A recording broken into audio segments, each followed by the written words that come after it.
Hi there, we're doing something a little bit different today, and we're going to look at two Bluetooth speakers. The one is not really a Bluetooth speaker, although it is, and the other is a dedicated Bluetooth speaker. And you may wonder why we're comparing these two, because they're so different, and the sound is so different. But I want to tell you why I prefer the one which isn't a Bluetooth speaker, if that makes sense. We're going to look at the XHDATA D109, and here it is. And then we're going to look at the JBL Flip 6, very popular Bluetooth speaker. The XHDATA, including freight to Namibia, is around 850 Namibian dollars. The JBL Flip 6 is nearly 3,500 Namibian dollars, so very, very different price. Let's look at the XHDATA and some of the advantages and why I like it. And I'm going to tell you at the outset of the video I prefer it in many respects to the JBL. First of all, before I start anything, the sound of the JBL is fantastic. Lots of bass, lots of resonance, lots of power. It really is a fantastic sounding speaker. The XHDATA is not a speaker at all. It's a little radio, and it's got a very small speaker on it. And it doesn't have bass, it doesn't have very much volume.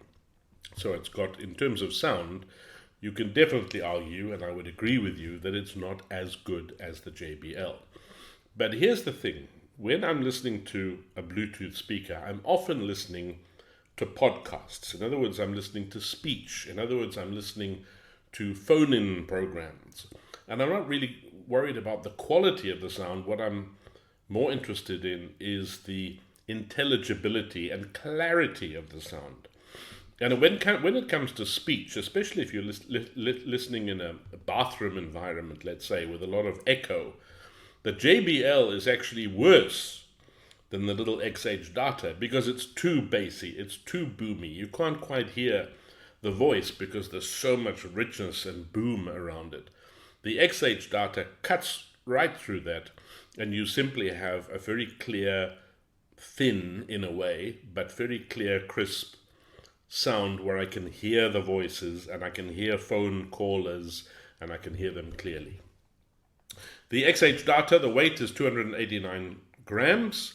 By comparison, the Flip is nearly double, 550 grams. So this is quite a heavy speaker, even though it's portable. Dimensions, you can see for yourself. The XHDATA, much, much smaller than the Flip. The XHDATA has a rechargeable battery, so does the JBL, but you can take that battery out and replace it one day.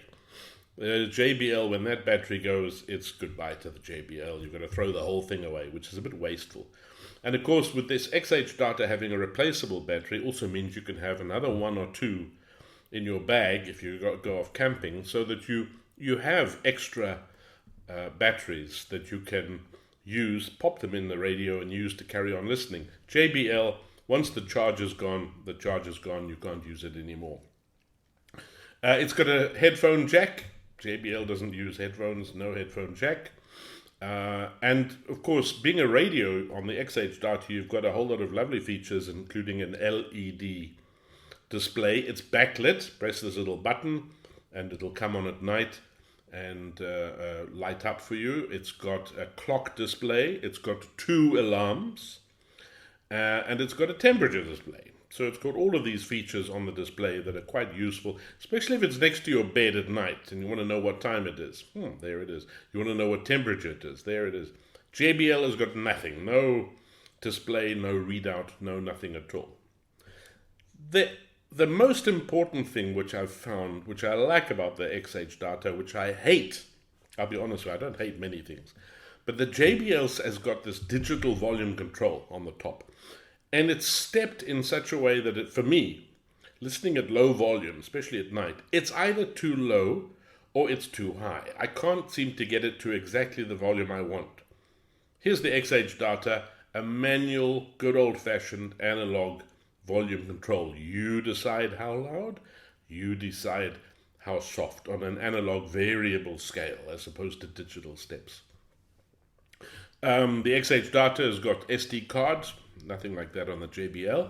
So you can have a card in there with your favorite music, playing MP3s, WAV files, WMA files, and FLAC, free lossless audio compression. So you've got everything you want. And being a radio with a keypad on it, you can actually input the track directly.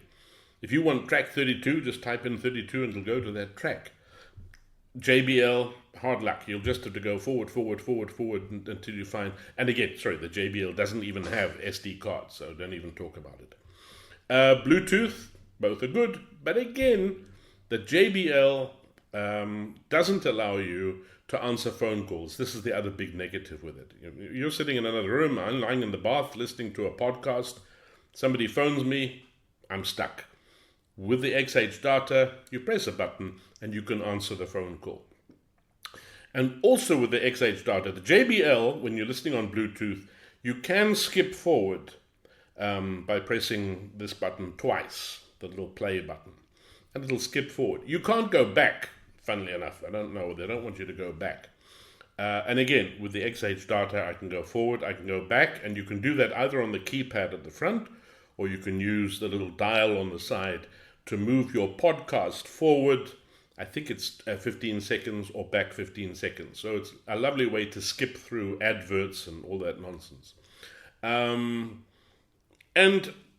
last but by no means least, of course, the XHDATA is a radio.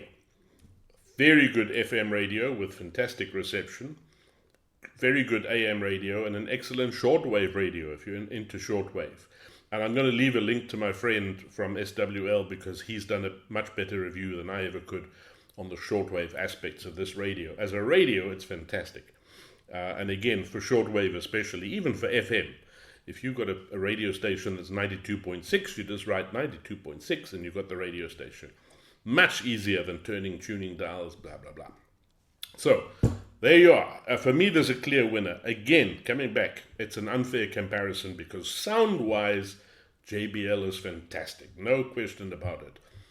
But for the features that you get, and especially, as I said at the beginning, if you're interested in podcasts with news or current affairs or phone-in programs or anything to do with speech, I actually prefer the clarity and thinness of the XHDATA compared to the boomy, big bass sound of the JBL. Good luck.